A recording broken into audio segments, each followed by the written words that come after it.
Ketika kita bingung, kita harus tahu bahwa kita ini alat yang Tuhan pakai. Jadi Tuhan sendiri yang akan memberikan kepada kita solusi untuk bagaimana kita menghadapi rasa bingung itu.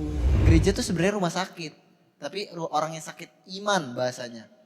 Maksudnya kalau aku nangkepnya orang yang sakit iman gitu. Ada proses-proses yang perlu kita persiapkan di dalam untuk memulai sebuah pelayanan gitu kan, bukan hanya menyiapkan program-program aja, tapi kita ikut terlibat di dalam itu gitu.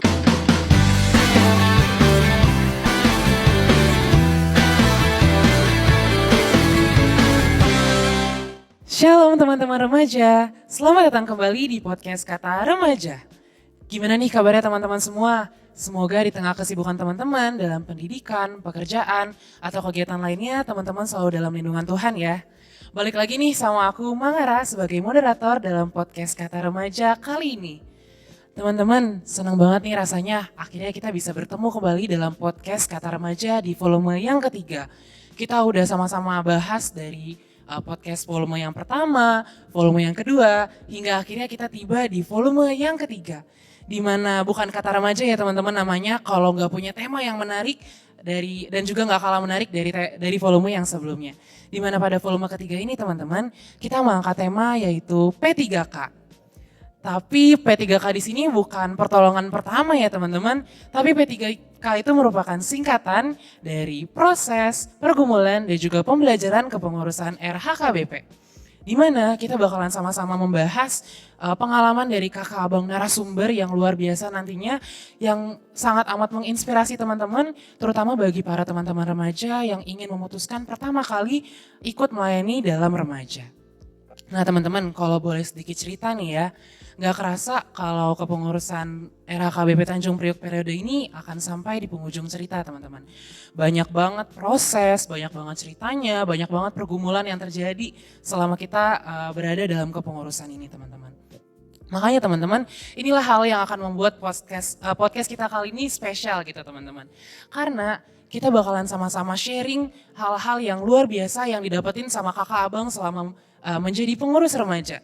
Dan ini juga merupakan pintu gerbang yang sangat amat luar biasa bagi teman-teman remaja yang memiliki keinginan atau kerinduan untuk melayani, terkhusus ingin menjadi seorang pengurus remaja teman-teman. Dimana aku yakin di antara kita saat ini tuh kebingungan gitu loh. Kita pasti punya banyak pertanyaan yang muncul dalam benak teman-teman remaja ketika ingin memulai untuk pelayanan. Dimana bisa aja nih teman-teman bertanya, aku nih mau mulai pelayanan, tapi aku bingung, aku belum siap secara rohani, aku masih perlu bimbingan. Atau mungkin teman-teman punya pertanyaan lain seperti, aku mau mulai melayani, tapi aku takut nih, aku gak bisa bagi waktu antara pendidikan dan juga pelayanan buat Tuhan nantinya. Nah teman-teman, aku yakin pertanyaan-pertanyaan kayak gitu yang muncul dalam benak teman-teman remaja, itu pertanyaan yang sering banget muncul dan itu adalah pertanyaan yang sangat wajar ya teman-teman ketika kita bingung. Nah maka dari itu teman-teman, podcast Kata Remaja kali ini itu hadir teman-teman sebagai bentuk menjawab pertanyaan dari teman-teman semua, di mana kita bakalan sama-sama bahas tuntas semua pertanyaan yang teman-teman miliki gitu lah teman-teman. Mulai dari kerinduan untuk pelayanan dan bagaimana sih caranya memulai pelayanan terkhusus di remaja. Dan tentu aja ya teman-teman, di podcast Kata Remaja kali ini aku gak bakalan sendirian, aku bakalan ditemenin sama kakak abang narasumber yang luar biasa banget, yang pastinya mau untuk membagikan ceritanya kepada kita semua. Dan disclaimer, kakak abang narasumber di sini tuh nggak akan memposisikan dirinya sebagai pribadi yang sudah sempurna secara rohani teman-teman. Tapi justru adalah pribadi yang sama seperti kita gitu, yang pernah merasakan menjadi remaja, di mana pastinya kakak abang juga merasakan banyak cerita, banyak proses dan juga banyak pergumulan. Dan justru dari proses cerita dan pergumulan yang kakak abang alami itulah yang bakalan kita sama-sama bahas tuntas gitu teman-teman. Oke, tanpa berlama-lama lagi, jadi mari kita sambut kakak abang narasumber kita di podcast Kata Remaja volume yang ketiga. Oke teman-teman, sebelum kita mau masuk ke dalam inti pembahasan, ya, tentu aja ya teman-teman, kita belum pada kenal nih sama kakak abang yang luar biasa yang ada di podcast kita kali ini. Jadi kita mau sama-sama perkenalin diri dulu ya teman-teman. Boleh dong kakak abang perkenalan dirinya mulai dari nama, umur, mungkin jabatannya pada saat ini sebagai pengurus atau pendamping, dan juga kesibukannya akhir-akhir ini. Boleh dari yang paling dekat sama aku dulu deh. Ya, Ya, halo, hai Hara dan teman-teman semua, adik-adik semua. Perkenalkan, aku namanya Marianti, bisa dipanggil Yanti, Boru Panjaitan. Aku saat ini sudah berumur 42 tahun dan dipercayakan Tuhan untuk menjadi pendamping dari adik-adik remaja HKBP Tanjung Priuk. Saat ini kesibukan duniawiku itu sebagai karyawan swasta. Terima kasih. Oke, halo Kak Yanti. Nah, boleh lanjut ke sampingnya Kak Yanti. Perkenalkan teman-teman, aku Rudi Simanjuntak, umur aku sekarang 22 tahun. Peran aku di pelayanan ini sebagai pendamping remaja dan kesibukan aku saat ini bekerja dan juga kuliah. Oke, halo Bang Rudi. Kita boleh lanjut ke kakak yang di sebelahnya. Shalom semuanya, perkenalkan nama aku Fernanda Kalista Boru Siahaan. Di sini aku sebagai ketua remaja dan saat ini kesibukan aku berkuliah.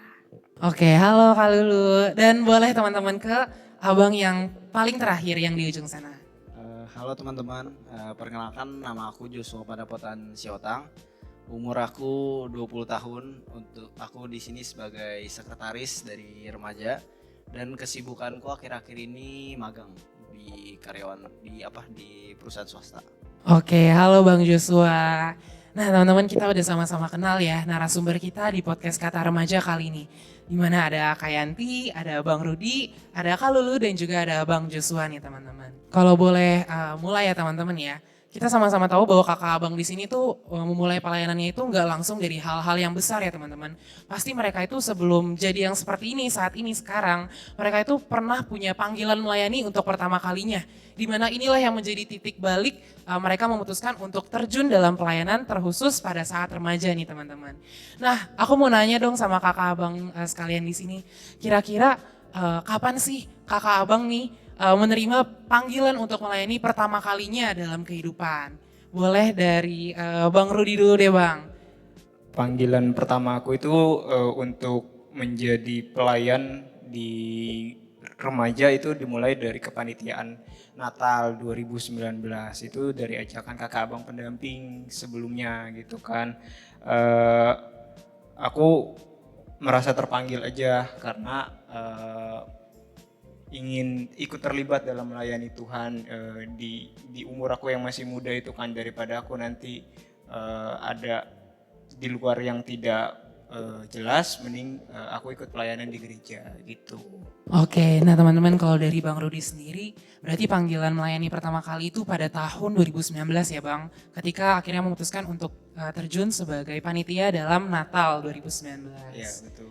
Dan juga ada dorongan juga tentunya dari kakak abang pendamping pada saat itu yang akhirnya membuat Bang Rudi memiliki kerinduan untuk melayani teman-teman dalam remaja. Oke, luar biasa banget ya teman-teman pengalaman dari Bang Rudi untuk panggilan pertamanya. Nah terus aku mau lanjut ke Bang Joshua deh Bang. Kira-kira kapan sih Bang panggilan melayani untuk pertama kalinya? Kalau panggilan aku pertama agak lucu sih. Jadi waktu itu tuh lagi Siti sama Inang Welfa. Jadi kebetulan tuh waktu itu Inang Welfa tanya, Joshua kamu aktif gak di remaja? Terus aku sebenarnya rada bohong, aktif Inang, padahal belum pernah. Aku ibadah remaja yang sebelumnya pun aku nggak pernah ikut. Aku bilang aktif Inang. Wah, terus tiba-tiba Inang Melva, ya udah kau ikut lah ya kebaktian bulanan remaja. Kalau kalian pengen lulus gitu kan, kata Inang Melva. Akhirnya ikutlah. Nah di kebaktian bulanan pertama itu aku baru datang kan, waktu itu masih malu-malu. Terus tiba-tiba ada sosok di belakang kan, Bang Timo, tiba-tiba halo bro gitu. Terus boleh minta nomornya nggak? Terus kenalan juga kan. Terus akhirnya setelah kebaktian bulanan, tiba-tiba malam-malam ada chat, Shalom Joshua, maukah kamu terlibat di kepanitiaan waktu itu pentas seni remaja KBP Tanjung Priuk sebagai seksi perlengkapan tahun 2022 atau 23 itu. Jadi waktu itu aku ngambil panggilan pertama itu jadi panitia melalui seksi perlengkapan di pensi tahun 2022 waktu itu. Oke teman-teman, nah ini juga pengalaman yang luar biasa ya teman-teman. Bang Joshua mendapatkan panggilan melayani untuk pertama kalinya lewat dari perantara salah satu pendamping ya pada saat itu yaitu Bang Timo teman-teman. Dimulai dari CD teman-teman, ada Inang Melva, Inang Pendeta Melva yang saat itu sebagai pendeta juga di sini menyuruh Bang Joshua untuk ikut dalam kebaktian bulanan. Lalu dari situ muncullah panggilan melayani pertama kali yaitu untuk menjadi panitia untuk pentas seni remaja pada tahun 2022 ya Bang. Jadi pada tahun 2022 dan disitulah Bang Joshua memulai pelayanannya yang pertama di remaja yaitu sebagai seksi perlengkapan. Oke, nah boleh lanjut ke Kak Lulu dulu deh Kak. Kapan nih Kak panggilan melayani untuk pertama kalinya? Kalau misalnya dari aku, panggilan pertama banget dalam melayani itu bukan di HKBP Tanjung Priok. Pertama itu di Gereja Baptis Indonesia Dahlia. Itu kebetulan dekat banget sama rumah aku dan aku sekolah minggunya di situ. Nah, pertama kali aku melayani itu karena puji Tuhan aku diberikan talenta dalam bidang musik. Aku akhirnya melayani sebagai pianis, keyboardis di situ. Nah, pada tahun 2021 akhirnya aku pindah masih sama bidangnya juga masih pemusik di HKBP Tanjung Priok. Untuk pelayanan yang pertama kali kalau misalnya waktu itu dari kepanitiaan atau kepengurusan itu di panitia malam puji-pujian di tahun 2022 waktu itu sebagai seksi acara. Oke, nah teman-teman kalau Kak Lulu punya pengalaman yang cukup unik ya teman-teman karena panggilan melayani pertama kalinya itu bukan di gereja HKBP Tanjung Priok tapi di Gereja Baptis Indonesia Dahlia ya. Yaitu karena Kak Lulu diberikan anugerah sama Tuhan, puji Tuhan sebagai pemusik khususnya sebagai keyboardis teman-teman. Kak Lulu memulai pelayanan pertama kalinya di gereja tersebut itu sebagai keyboardis. Lalu pada tahun 2021 ada panggilan juga. Akhirnya Kak Lulu memutuskan untuk ikut melayani di gereja HKBP Tanjung Priuk. Dan pada tahun 2022 adalah pelayanan Kak Lulu sebagai panitia yaitu sebagai seksi acara di malam puji-pujian pada saat itu. Oke, luar biasa banget ya teman-teman panggilan melayani dari Kak Lulu. Nah, kita mau yang terakhir nih dari Kayanti nih. Yang panggilan melayaninya bisa dibilang paling jauh ya dari antara kakak abang yang sebelumnya udah sama-sama sharing. Oke, boleh nih Kak. Kira-kira kapan sih panggilan melayani pertama kalinya? Lahirnya duluan ya. Jadi tahunnya lebih jauh ya kan. Kayak nanti pertama kali terpanggil itu, oh ya sebelumnya terpanggil panggilan itu apa sih? Panggilan itu bisa dari diri sendiri, bisa juga dari orang lain. Seperti tadi Joshua diituin sama Bang Timot ya, diajak sama Bang Timot, Rudy juga, aku juga. Nah aku waktu dulu tuh di tahun 1999 itu aku pernah dilibatkan di vokal grup remaja oleh kakak abang Naposo. Jadi mulai dari situ aku merasa kok nyaman ya gitu di sini gitu ya. Begitu lulus SMA, waktu itu kan masih SMA kelas 2 SMA kalau nggak salah ya. Jadi lulus SMA aku mulai mencari wadahku karena Tuhan mempercayakan aku memiliki talenta untuk bernyanyi. Jadi aku mau memberikan itu kembali untuk kemuliaan Tuhan gitu. Jadi itulah pertama kali aku terlibat di HKBP Tanjung Priok ini dengan aktif di KUR. KURnya itu dulu itu tidak ada remaja jadi dulu tuh Naposo. Jadi aku langsung KUR dilibatkan dalam Naposo tahun 2001 gitu. Oke teman-teman, nah ini juga cerita pengalaman Kayanti sangat amat unik ya teman-teman. Yang paling jauh juga di antara kakak abang narasumber yang lain. Di mana panggilan pertama kalinya itu pada tahun 1999 ya Kak, 1999. Di mana pertama kali Kayanti itu ikut dalam vokal grup ya pada saat itu. Dapat panggilan juga sama seperti kakak abang tadi cerita, Kayanti dapat panggilan dari kakak abang Naposo pada saat itu.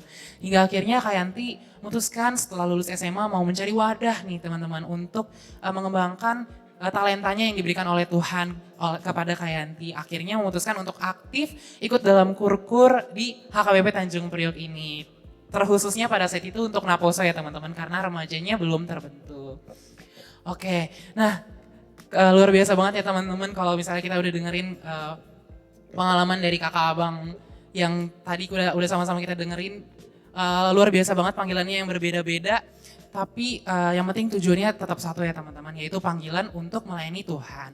Dan kalau boleh cerita sedikit ya teman-teman, kalau aku sendiri panggilan pertama aku adalah pada saat itu menjadi panitia untuk Natal teman-teman pada tahun 2023 kalau tidak salah ya. Nah kalau aku sendiri itu mendapat panggilan itu justru dari orang terdekat aku teman-teman, yaitu keluargaku sendiri, yaitu kakakku Kak Sisil. Dimana pada saat itu aku diberikan penawaran untuk ikut melayani sebagai seksi acara pada tahun 2023, pada Natal tahun 2023. Mungkin banyak ya keputusan atau bimbang pada saat itu, karena sebenarnya dari sebelum-sebelumnya udah sempat juga ditawarin untuk ikut melayani, tapi aku selalu menolak karena aku merasa bahwa aku belum siap secara rohani gitu. Namun akhirnya pada tahun 2023 aku mutusin buat ikut andil melayani sebagai seksi acara pada Natal tahun 2023. Dan puji Tuhan dari Natal itu ada banyak panggilan-panggilan dan muncul juga kerinduan melayani aku, sehingga memutuskan untuk join juga sebagai pengurus remaja di tahun 2024 teman-teman. Oke, nah itu kalau dari panggilan pertama aku ya teman-teman. Dan luar biasa banget ya teman-teman, kita tahu ya teman-teman bahwa dari panggilan inilah nantinya akan muncul nih teman-teman panggilan-panggilan lagi yang lebih besar, yang lebih luar biasa lagi, dan pastinya udah sempat dialami juga sama kakak abang di sini. Nah inilah yang akan membawa kita ke pertanyaan selanjutnya nih. Setelah kita nih udah dapat panggilan pertama melayani kita terkhusus di remaja nih, pasti ada muncul kerinduan dong yang akhirnya memutuskan kakak abang narasumber di sini untuk menjadi pengurus remaja untuk pertama kalinya. Nah, aku mau nanya dong sama kakak abang di sini, kira-kira apa sih yang mendorong Kak Yanti, Bang Rudi, Kak Lulu, Bang Joshua untuk menjadi pengurus remaja pertama kalinya? Nah, boleh dari Bang Joshua dulu kali ya. Kalau dari aku sih, jujur waktu itu gara-gara pertemanan ya. Jadi waktu itu tuh tahun 2022 itu kita lagi gembor-gembornya latihan tagading waktu itu. Jadi ada sekelompok kayak teman-teman aku, jadi kayak kita pengen belajar tagading lah. Jadinya akhirnya tiap hari itu ke gereja kan. Terus tiap hari ke gereja, kita tiap hari ikut ibadah remaja, tiap bulan juga. Terus kayak lama-lama kayak terbentuk aja gitu, kayak udah nyaman aja di gereja gitu. Terus datanglah Bang Timot tiba-tiba ngelobi kan. Lagi-lagi Bang Timot ya. Bang, Bang Timot datang kan, bro mau nggak jadi seksi acara? Karena waktu itu seksi acara kan emang base-nya kan musik kan, jadi kayak entah itu pemusik, entah itu song leader, jadi kayak lebih apa ya, lebih familiar lah dengan seksi acara karena kan tugasnya kan kebaktian bulanan gitu-gitu kan, itu nyiapin musik. Jadi waktu itu dipanggil lah, terus kayak kita waktu itu masih mikirnya kan biasa kan anak-anak muda, kalau lu gas gua gas, biasa kan masih gitu kan. Jadi waktu itu panggilannya dari situlah, terus kayak ya nyampe sinilah tiba-tiba udah jadi sekretaris. Jadi waktu itu awal-awalnya jadi seksi kerohanian dan dorongan utamanya dari teman sih jujur. Oke teman-teman, nah kalau dari Bang Joshua ini cukup unik juga ya teman-teman, bahwa panggilan melayani pertama kalinya gak lepas dari perantara Bang Timot ya teman-teman, perantara Tuhan lewat dari Bang Timot. Lagi-lagi ya teman-teman, ikut melayani sebagai panitia oleh Bang Timot dan juga menjadi pengurus remaja yaitu seksi kerohanian juga dari Bang Timot teman-teman. Kalau tadi Bang Joshua cerita kalau dia mendapatkan kerinduan untuk melayani karena teman-temannya nih teman-teman. Bang Joshua punya teman-teman yang mau sama-sama untuk bertumbuh, sama-sama belajar, yang akhirnya memutuskan untuk menjadi pengurus remaja. Nah, oke, kita mau lanjut buat dengar cerita dari Kak Lulu deh Kak. Nah, kira-kira apa sih Kak yang mendorong Kak Lulu akhirnya memutuskan untuk menjadi pengurus remaja? Kalau misalnya dari aku, pertama kali aku menjadi pengurus remaja itu kan langsung jadi ketua remaja gitu. Nah, kalau misalnya dorongan utamanya sebenarnya awalnya sih jujur nggak ada. Tapi ketika aku dilobi oleh beberapa sosok yang agak anomali ini, nah akhirnya aku memutuskan untuk berdoa, karena nggak mungkin aku diminta jadi ketua remaja kalau misalnya aku memang nggak punya kompetensi di situ atau emang nggak punya suatu panggilan di situ. Nah akhirnya aku berdoa. Itu cukup intim sih berdoanya, maksudnya aku hampir setiap malam berdoa, dan dalam setiap doa yang aku lakukan misalnya makan, mau tidur, itu aku selalu selipkan bertanya kepada Tuhan, berdoa kira-kira apa tujuan Tuhan untuk memanggil aku menjadi seorang ketua remaja, sampai akhirnya Bang Rudi, Bang Timot mau memanggil aku untuk jadi ketua remaja. Nah dari situ akhirnya aku sadar kalau misalnya aku punya kerinduan untuk mungkin nge-reach out beberapa remaja yang masih kurang aktif gitu. Dari situ aku juga banyak belajar sih, ternyata lewat panggilan itu nggak harus kita merasa terpanggil dulu, nggak harus, tapi kalau misalnya kita memang merasa gundah tentang panggilan ini, kita boleh berdoa kepada Tuhan gitu. Oke teman-teman, luar biasa banget kalau dari Kak Lulu ya. Panggilan melayaninya sebagai pengurus remaja langsung menjadi ketua remaja ya. Luar biasa banget apa yang dialami sama Kak Lulu.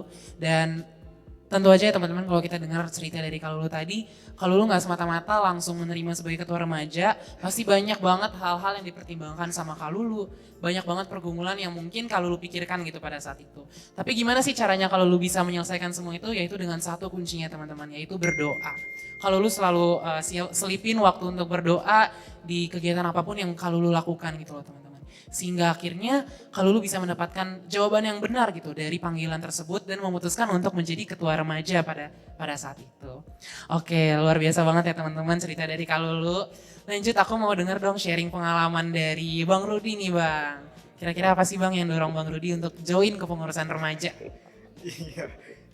Ya, untuk yang pertama kali mendorong aku jadi pengurus itu sebenarnya agak sedikit mirip dengan Joshua. Ada lagi-lagi peran dari pendamping sebelumnya Bang Timot, dan kalau mungkin kita ingat waktu itu juga ada Kak Juli yang sebagai pendamping remaja saat itu gitu kan. Aku diajak gitu kan, mereka mungkin melihat kalau aku mereka melihat aku punya kerinduan untuk lebih dari sekedar kepanitiaan gitu kan. Tapi aku tidak mengungkapkan itu kalau aku pengen jadi pengurus. Cuma mungkin emang udah jalannya Tuhan, dan waktu itu juga masa-masa Covid awal 2020 awal, bulan-bulan ya Januari awal, itu rasa panggilan untuk menjadi pengurus itu kayaknya semakin kuat begitu kan. Ditambah kan dorongan tadi dari kakak abang pendamping sebelumnya itu meyakinkan aku untuk menjadi seorang pengurus begitu kan.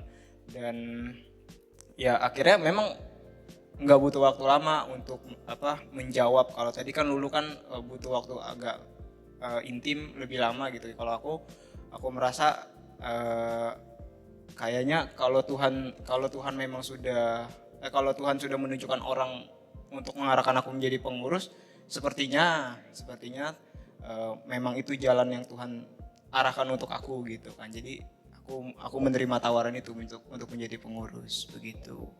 Oke, berarti buat Bang Rudi juga ada panggilan-panggilan lagi ya teman-teman. Ada perantara dari Tuhan yang luar biasa gitu loh. Dan kalau kita dengar ceritanya tadi ya teman-teman, ini juga luar biasa ya. Ada sosok lagi teman-teman yang membantu Bang Rudi mendorong sehingga akhirnya Bang Rudi memutuskan buat jadi pengurus remaja. Lagi-lagi Bang Timot ya teman-teman sebagai perantara yang luar biasa banget ya. Makasih Bang Timot, luar biasa banget ya. Dorongannya untuk Bang Joshua, Bang Rudi gitu. Dan juga pendamping lainnya tentunya ya teman-teman.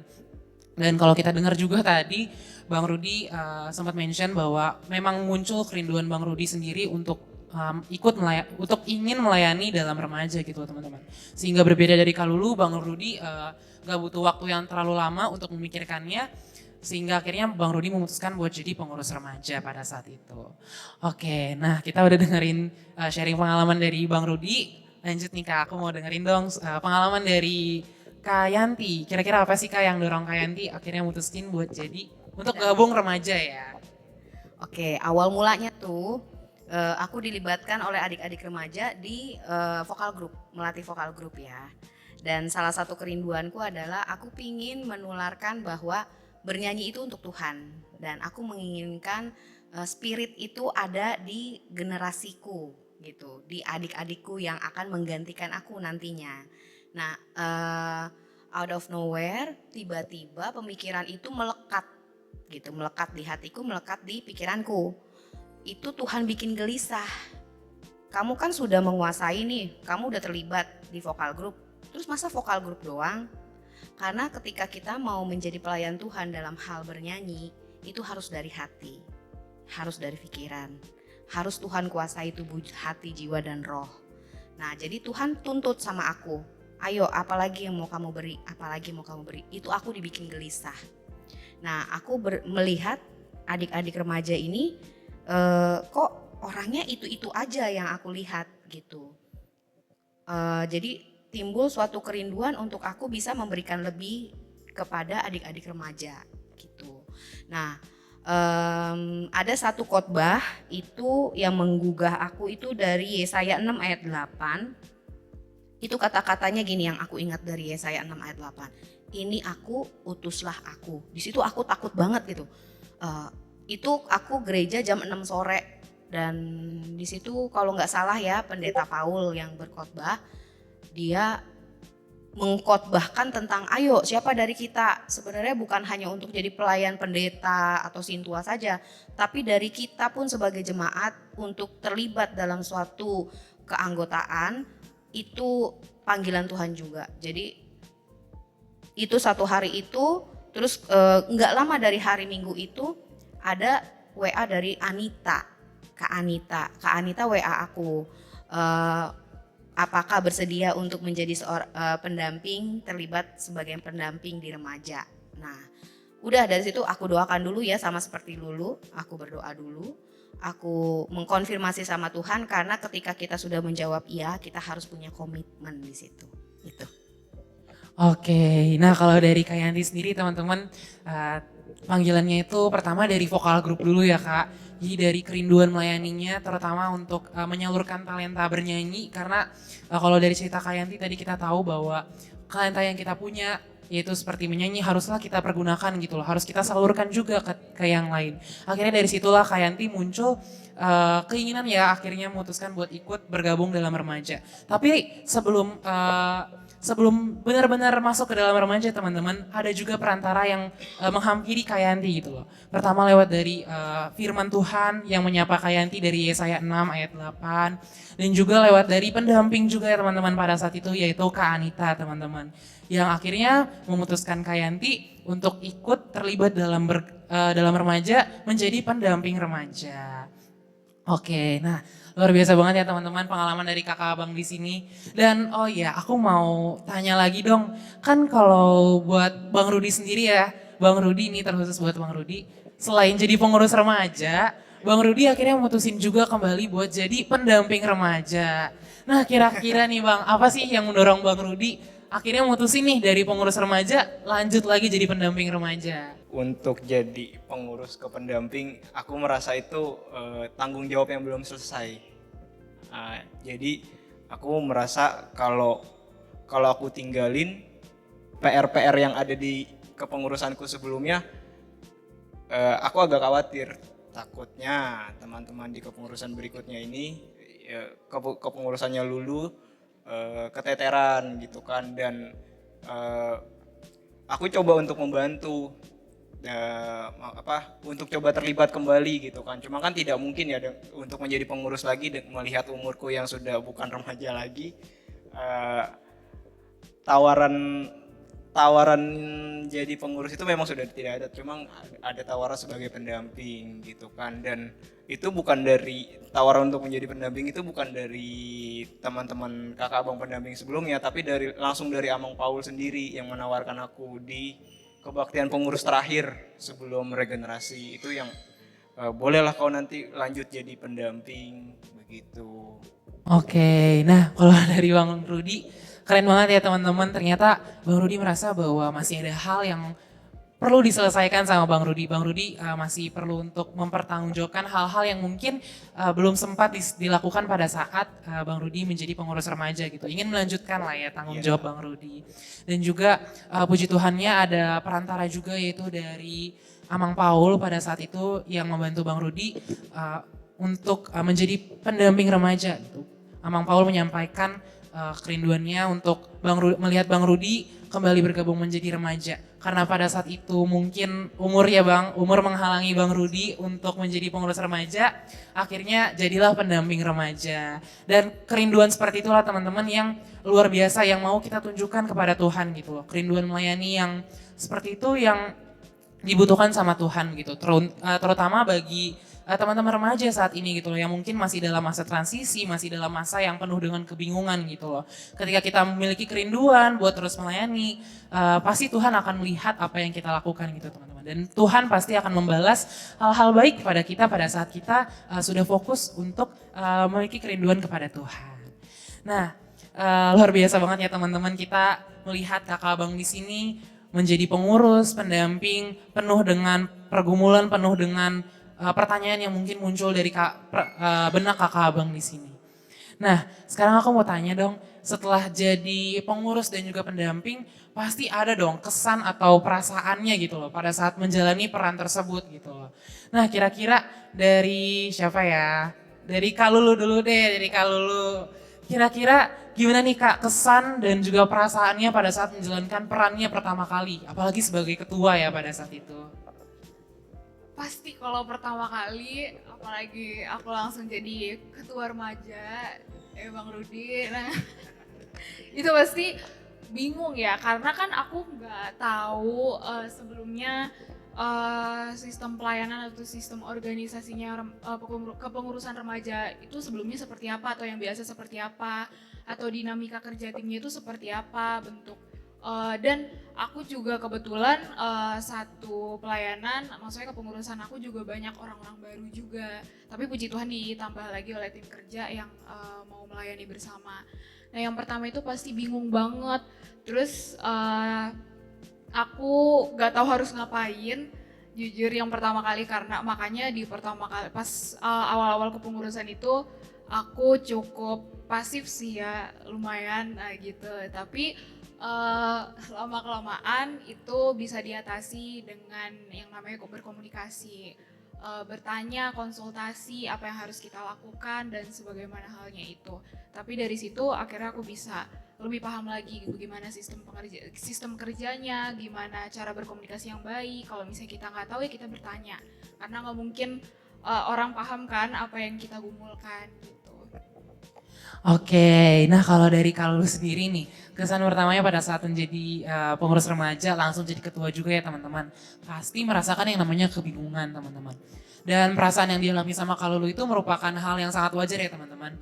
Ketika kita menjalankan suatu peran dan kita belum pernah nih sebelumnya mungkin punya pengalaman yang relevan gitu dengan peran yang mau kita jalani, kita pasti akan mengalami yang namanya kebingungan gitu loh teman-teman.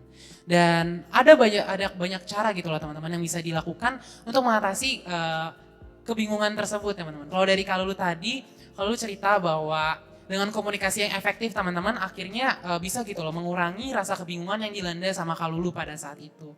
Dan juga kalau misalnya boleh cerita teman-teman, aku juga punya pengalaman yang hampir sama kayak Kalulu ya, menjalankan peran sebagai pengurus remaja itu dengan penuh kebingungan teman-teman. Karena aku merasa bahwa pada saat menjalankan program pertama yaitu kebaktian bulanan yang pertama, aku benar-benar bingung karena aku merasa bahwa aku belum menerima arahan yang lengkap gitu loh, belum menerima arahan yang sudah tertata dengan rapi gitu loh teman-teman. Jadi aku benar-benar masih bingung.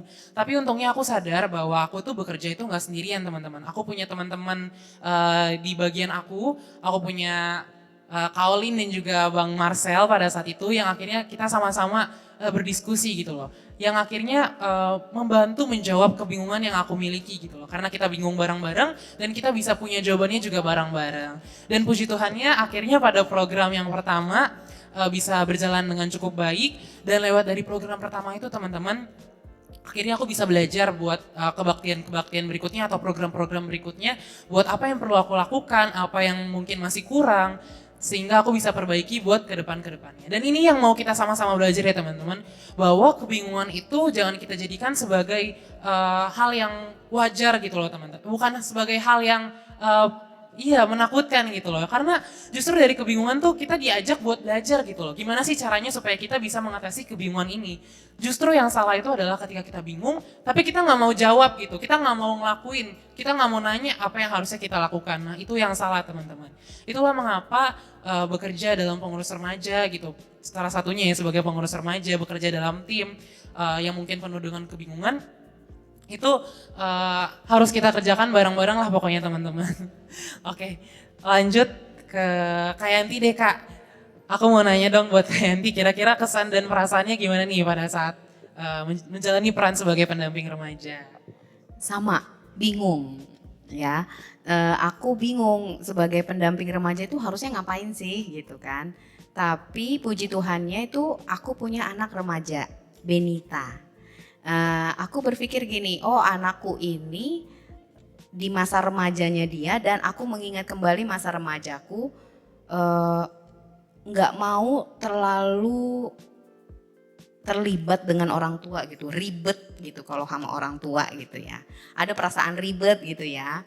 Nah, jadi aku menjaga jarak kepada adik-adik remaja. Menjaga jarak maksudnya dalam artian gini, ketika mereka kan sudah punya program, mereka jalanin aja programnya.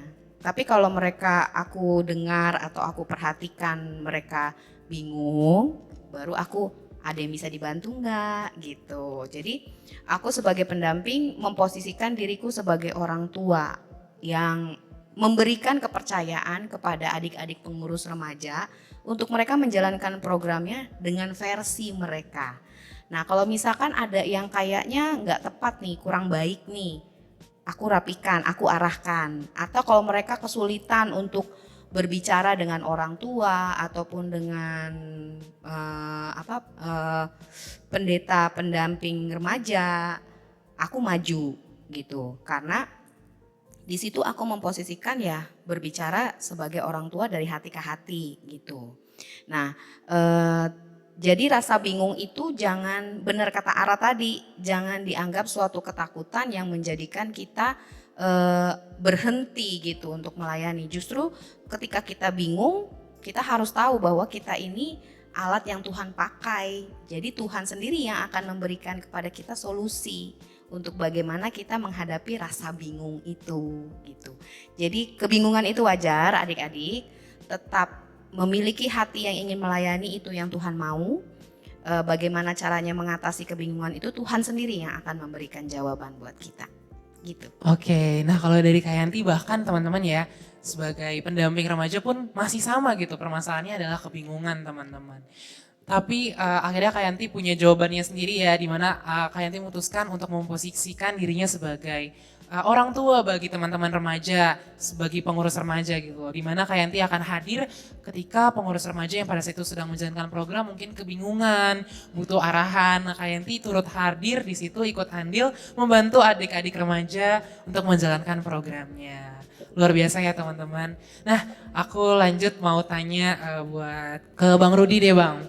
Buat Bang Rudi, gimana sih Bang kesan dan juga perasaannya menjalankan pertama kali jalanin perannya? Kalau untuk pertama kali, aku kan ini udah menjalani 3 peran ya selama pelayanan sebagai pengurus, sebagai ketua dan juga sekarang sebagai pendamping. 3 peran itu diawali dengan bingung. Kayaknya itu masalah klasik di semua pelayanan ya gitu kan. Karena itu kan 3 peran itu kan 3 peran baru buat aku gitu kan. Beda-beda perannya, beda-beda dan itu peran baru. Kalau sebagai pengurus dulu waktu baru pertama kali itu kebanyakan kita tinggal mengikuti aja arahan dari BPH pendamping gitu kan untuk mengerjakan sesuatu. Jadi udah mengalir aja. Terus kalau sebagai ketua beda lagi nih. Sebagai ketua itu sebagai BPH kita yang berpikir, kita yang proses negosiasi, pokoknya proses lah semua untuk memikirkan bagaimana berjalannya kepengurusan bersama pendamping. Sebagai pendamping, ritmenya berbeda gitu kan, kayak Kak Marianti bilang, posisi antara pendamping dan pengurus itu berbeda gitu kan. Kalau pendamping lebih banyak memperhatikan daripada mengeksekusi sebuah ide gitu kan. Itu juga awalnya bingung, takut salah langkah, takut menjadi contoh yang tidak baik bagi teman-teman remaja gitu kan di dalam pelayanan. Tapi puji Tuhannya di 3 peran ini aku punya tim itu yang saling mendukung. Kalau misalnya aku bingung, teman-teman timku ini mau memberitahu, oh begini loh arahnya tuh bagaimana, caranya bagaimana agar kita tuh tidak salah melangkah dan eh, apa ya, dan ya lama kelamaan semua itu mengalir aja dan udah tahu ritmenya di setiap peran, akhirnya enjoy begitu, dan udah tidak ada rasa takut lagi dan bingung lagi sih gitu. Oke, berarti sama lagi ya teman-teman. Permasalahannya balik lagi. Masalah klasik kalau tadi Bang Rudi bilangnya itu kebingungan. Ya memang ya teman-teman, bahkan Bang Rudi yang pada saat itu udah menjalankan 3 peran nih teman-teman. Sebagai pengurus, ketua, lanjut lagi jadi pendamping, itu pun masih merasakan kebingungan ya teman-teman. Tapi solusinya juga tetap sama ya teman-teman, yaitu kalau misalnya sebagai pengurus kita sadar bahwa kita bekerja dalam suatu tim, kita punya tim, jadi kita punya kebingungan yang sama gitu antara kita dan juga tim kita yang lain, sehingga kita bisa sama-sama mencari jawaban dan akhirnya ya udah mengalir aja sampai akhirnya bisa menemukan titik balik dari kebingungan yang kita punya. Dan juga kalau misalnya sebagai pendamping punya pengalaman yang sama juga kayak Yanti ya, lebih memerhatikan, lebih mengarahkan dibandingkan langsung mengeksekusi seperti yang dilakukan sama adik-adik remaja lewat dari program-programnya. Oke, nah yang terakhir nih dari Bang Joshua, gimana nih Bang kesan atau kesan dan juga perasaannya menjalankan perannya di pengurus remaja? Ini boleh jawab bingung juga. Boleh dong. Kalau dari aku sih kesan dan perasaannya ya seru tapi nggak 2 kali, ngerti nggak? Ini kayak halilintar atau nggak? Yang kayak sekali naik nih, udah ya udah gitu. Enggak, maksudnya enggak, tapi itu all aside. Jadi kalau jadi pengurus tuh sebenarnya lebih ke, daripada serunya tuh sebenarnya lebih ke pelajarannya sih. Soalnya tuh beda pelayanan di gereja sama yang di pikiran orang-orang, ngerti nggak? Jadi kan orang-orang ngiranya oh di gereja mulia, orangnya baik-baik nih, iya gitu kan. Padahal enggak. Sebenarnya kan orang yang ke gereja kan orang yang sakit sebenarnya. Kalau kita mau fair-fairan, gereja tuh sebenarnya rumah sakit. Tapi orang yang sakit iman bahasanya. Maksudnya kalau aku nangkepnya orang yang sakit iman gitu loh. Jadi ya di gereja ini nggak ada yang sempurna. Sedangkan kita kan mikirnya, wih di gereja nih ngeri nih, maksudnya orangnya tiap hari Yesaya 6 ayat 8, tiap hari Amsal 15 ayat 33 nih gitu kan. Jadi maksudku nggak gitu. Jadi sebenarnya kesan aku waktu pertama kali di gereja, oh iya ya. Satu hal yang aku lupa, ternyata orang di gereja tuh juga sama kayak kita. Orang di gereja tuh gak sesempurna itu gitu. Yang sempurna tuh cuma Tuhan. Makanya kita ke gereja gitu kan. Kita kan ke gereja cuma buat itu, salib. Kita buat pandangan kita ke salib gitu loh. Buat ke Tuhan Yesus. Jadi kalau perasaannya, kalau balik lagi ke perasaan jadi pengurus sebenarnya bingung. Jadi waktu itu kan aku belum ada pengalaman. Biasanya kalau datang ke acara cuma datang doang kan, ini malah tiba-tiba disuruh nyiapin. Ara kan juga udah ngerasain kan, Ara kerohanian, tiba-tiba kita bikirin tujuan dan sasaran, kita bikirin lagu yang dimana sebenarnya itu beban yang berat banget kalau kita pikirin. Soalnya kan kita mengarahkan remaja nih, kita mencoba mengempati remaja lagi ada masalah apa ya yang bisa dibahas biar remaja juga Tapi bisa kepake ya, berkembang. kepake di kuliahan ya. Kepake ya. Kepake banget. Jadi terlatih dong Iya, pola Pak. pikirnya ya. Iya, jadi di mana kalau di kuliahan tuh kepakainya tuh jadi kalau kita ngelihat masalah kita nggak langsung terobos aja. Jadi kita ada kerangka-kerangka berpikir dulu nih. Oh ternyata sebelum acara nih ada tujuan dan sasaran dulu yang mau kita pikirin, kalau apa yang mau kita capai gitu loh. Baru kayak lagu-lagunya, khotbah-khotbahnya itu udah instrumen-instrumen yang mengarah dari kerangka-kerangka awal kita berpikir. Jadi ya worth it sih masuk remaja, masuk pengurus ya. Jadi boleh untuk teman-teman bisa masuk, langsung saja kontak kami semua. Jadi kalau nggak komen aja komen. Iya, betul, komen ya, komen. Jadi itu aja sih paling kalau kesan dan perasaan. Oke teman-teman, nah ya kita udah dengar juga dari Bang Joshua ya, bingung semua teman-teman. Jadi buat teman-teman yang mungkin masih takut-takut buat masuk kepengurusan, merasa bahwa abang kakak di sini tuh kayaknya udah berpengalaman banget deh. Kayaknya kalau aku masuk, aku takut gak bisa nyesuaiin. Jangan takut ya teman-teman, karena kalau kita dengar nih cerita dari kakak abang di sini, semuanya juga mulai dari kebingungan teman-teman. Jadi jangan takut gitu loh untuk memulai suatu kerinduan gitu loh, terutama buat melayani gitu loh teman-teman. Jadi teman-teman benar-benar kalau teman-teman punya jiwa yang luar biasa gitu, pengen punya kerinduan yang luar biasa untuk melayani kepada Tuhan, jangan takut buat ikut dan juga join buat kepengurusan remaja saat ini teman-teman ya. Jadi nggak perlu bingung apalagi takut teman-teman buat join remaja karena dari sinilah kita mau sama-sama belajar, tumbuh lewat dari iman untuk Tuhan kita Yesus Kristus. Oke. Amin ya. Jadi itulah teman-teman kalau kita dengar pengalaman dari kakak abang yang luar biasa, dorongan, kesan dan juga perasaannya pertama kali buat jadi pengurus remaja. Nah sekarang aku mau kita bahas ke yang lebih inti lah ya, lebih mendalam lagi gitu loh tentang remaja ini. Dimana kita tuh menjadi pengurus remaja itu nggak semata-mata tujuannya itu untuk menyiapkan program doang kan pastinya. Ada hal yang perlu kita lakukan. Nah aku mau nanya dong buat Bang Rudi dulu deh Bang, buat Bang Rudi. Kira-kira nih Bang, sebenarnya apa sih esensi atau apa sih inti menjadi seorang pengurus remaja tuh? Ya, menurut aku menjadi pengurus itu sebuah proses untuk bertumbuh. Jadi bukan kalau sebagai jemaat biasa kan kita hanya datang, mendengarkan khotbah, mengikuti pujian, selesai pulang. Tapi sebagai pengurus, aku melihatnya itu proses kita itu untuk bertumbuh seperti yang tadi Ara bilang begitu kan. Ada proses-proses yang perlu kita persiapkan di dalam untuk memulai sebuah pelayanan gitu kan. Bukan hanya menyiapkan program-program aja, tapi kita ikut terlibat di dalam itu gitu kan. Di situ kita tuh terbentuk untuk menjadi pribadi yang bertanggung jawab, pribadi yang belajar akan firman Tuhan begitu kan. Dan kita itu berbeda lah dari teman-teman yang di luar kepengurusan, karena sebagai pengurus pasti kita nutrisi rohaninya lebih mudah untuk kita dapatkan lah begitu. Dan kita juga di dalam kepengurusan itu belajar untuk merendahkan hati dan saling mengerti lah ya gitu kan. Dan ya itu sih menurut aku esensinya gitu. Oke, kalau dari Bang Rudi berarti esensi sebagai pengurus remaja itu yang dilihat adalah proses pertumbuhannya ya Bang.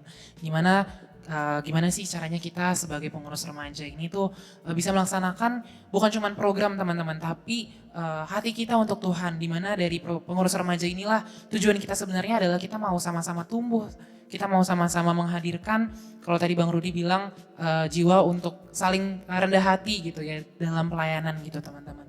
Jadi itulah yang menurut Bang Rudi sebagai esensi atau inti dari pengurus remaja. Nah sekarang aku mau tanya ke Kak Yanti deh Kak. Buat Kak Yanti, kira-kira apa sih Kak inti atau esensi sebagai pengurus remaja? Sebagai pengurus remaja, esensinya sama seperti Rudi. Kita itu didorong, diarahkan untuk bertumbuh. Jadi untuk bertumbuh itu sendiri tidak memandang usia adik-adik. Sampai kalau kata mama aku almarhum, dia bilang gini, hidup itu belajar. Jadi tidak ada kata tamat. Tamatnya waktu kapan? Waktu kita sudah meninggalkan dunia ini. Jadi untuk bertumbuh itu akan terus berjalan selama nafas ada di badan. Jadi esensinya untuk terlibat dalam suatu kepengurusan adalah kita lebih diarahkan. Mau tidak mau, suka tidak suka, kita harus memaksakan diri kita untuk mengikuti apa maunya Tuhan gitu. Jadi keuntungan untuk terlibat dalam suatu pengurus itu sangat banyak sekali. Jadi untuk adik-adik remaja yang saat ini mungkin menonton podcast ini ya Ara, ada merasa terpanggil, kalian jangan abaikan. Karena kalau kalian abaikan, Tuhan akan tarik. Ingat gak cerita sekolah minggu? Siapa tuh? Nabi siapa yang kelempar di mulut ikan paus dia nggak mau? Ya bagus, pinter. Berarti pada sekolah minggu dulu ya. Yunus itu sakit sekali, dia nggak mau disuruh sama Tuhan, dia nggak mau dilempar ke mulut ikan paus ya kan selama beberapa hari di situ kan. Terus dimuntahin lagi sama si ikan paus, kembali lagi ke negeri itu Niniwe ya kalau nggak salah ya. Nah jadi untuk adik-adik remaja yang saat ini menonton podcast ini merasa terpanggil, jangan dilawan, ikuti saja. Seperti kata tadi Lulu, Tuhan maunya apa? Bertanya sama Tuhan dalam doa kalian. Nah kakak simpulkan kalau mengenai kakak pribadi, esensinya untuk menjadi pengurus adalah kita diarahkan oleh Tuhan untuk mengikuti Dia gitu. Yang mana hasilnya adalah kerendahan hati dan damai sejahtera yang tidak bisa dibeli oleh apapun juga. Gitu, Di. Oke, nah kalau dari Kak Yanti sendiri ya teman-teman, esensinya yang terutama itu adalah arahan dari Tuhan ya, dimana kita nantinya bisa mendapatkan kerendahan hati dan juga damai sejahtera yang kalau Kak Yanti bilang gak bisa didapetin dari manapun ya teman-teman selain dari Tuhan kita Yesus Kristus. Dan juga bagi teman-teman remaja tadi ya dari Kak Yanti juga udah ngomong jangan takut lah pokoknya intinya buat gabung ke remaja. Kalau tadi Kak Yanti bilang pokoknya cari panggilan loh lah pokoknya. Kalau kalian merasa mendapatkan panggilan, kalian harus cari panggilan yang kalian dapatkan itu teman-teman. Sehingga dari situ kalian bakalan belajar teman-teman. Karena gak bakalan rugi kok, gak bakalan rugi kalau misalnya kalian mau melayani kepada Tuhan. Jadi kita sangat terbuka ya teman-teman buat join kepengurusan remaja. Nah, tadi kita udah bahas mengenai esensi sebagai pengurus remaja.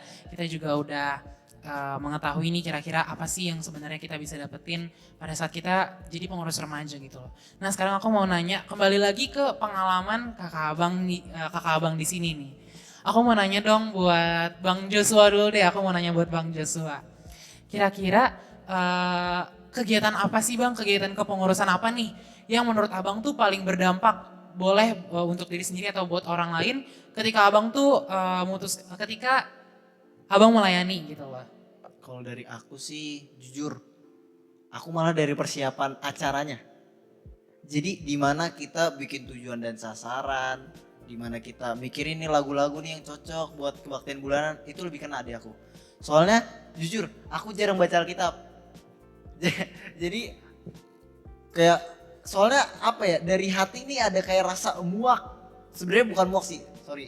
Maksudnya bukan apa sih, soalnya di rumah tuh abang sama mama tuh tiap hari ngomong Alkitab. Mama udah kelarin ini, mama udah kelar Alkitab nyampe Wahyu, kamu nyampe mana? Iya ma, aku baru ngelarin perjanjian baru. Ini anak Amsal aja gak kelar-kelar kan. Maksudnya jadi kayak hal-hal kayak gitu loh. Jadi aku tuh lebih apa ya, jadi waktu aku tujuan dan sasaran tuh oh kayak gini ya Alkitab. Soalnya kayak ibaratnya kayak kita baca Daud dan Goliat. Sebenarnya ada detail-detail tuh yang kita nggak tahu. Yang kalau dibaca di Alkitab anak kecil biasanya Daud melempar batu, Goliat mati, udah gitu aja kan. Padahal ada detail-detail di mana Daud mengalami proses dulu, dia jadi gembala. Dia kan kalau jadi gembala tuh berarti lawannya singa, lawannya harimau gitu-gitu kan. Itu tuh hal-hal yang kita nggak tahu gitu loh. Jadi dari hal itu tuh aku jadi kayak terbentuk lah, bisa membuat tujuan-tujuan dan sasaran yang menurut aku oh ini bisa nih buat anak remaja, soalnya relate juga kan. Terus dari lagu-lagu jadi tahu Firdaus gitu ya, jadi tahu Firdaus Tasoid, jadi kayak lebih apa ya, kayak terbentuk aja lah. Soalnya kan aku tuh punya pikiran kalau sesuatu yang di sekeliling kita itu mempengaruhi kita secara nggak langsung. Jadi kalau tiap hari kita dengar lagu rohani, walaupun kita nggak nyanyi nih, kita nggak nyanyi, ada aja dengar lagu rohani, pasti itu ngebentuk.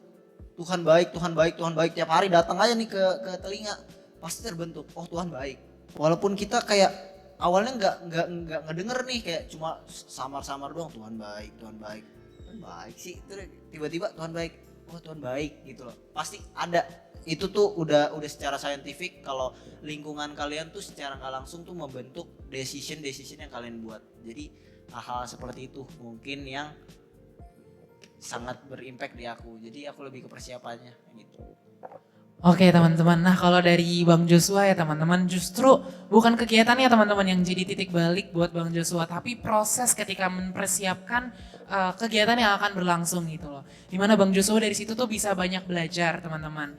Ada Bang Joshua bisa belajar cara untuk mendalami firman Tuhan lebih dalam karena sebagai seksi kerohanian. Jadi perlu buat mendalami Alkitab sehingga esensi ibadahnya itu bisa tersampaikan dengan baik. Dan juga Bang Joshua bisa belajar gitu loh cara mencari kira-kira lagu-lagu yang mungkin sesuai gitu loh dengan tema ataupun dengan ibadah yang mau dibawakan pada saat itu. Jadi luar biasa banget ya teman-teman pengalaman dari Bang Joshua. Belum tentu di luar gereja ini, di luar kepengurusan kita ini, kita tuh dapat relasi yang lebih baik gitu kan, relasi apalagi tentang pertumbuhan iman kita gitu. Ketika kita berhadapan dengan siapapun, kalau kita memiliki pemikiran yang baik, itu pasti akan menghasilkan ide-ide yang baik nantinya. Tadinya mau berantem, nggak jadi berantem. Ya, karena anak Tuhan itu Tuhan utus ke dalam dunia ini, Tuhan ada di dalam dunia ini itu untuk membawa perdamaian, bukan perpecahan. Kita harus memastikan kalau misalnya pendidikan kita, tugas-tugas yang di sekolah apapun yang harus kita lakukan, kita sudah memprioritaskan itu terlebih dahulu sebelum akhirnya kita pergi keluar dari rumah untuk melayani.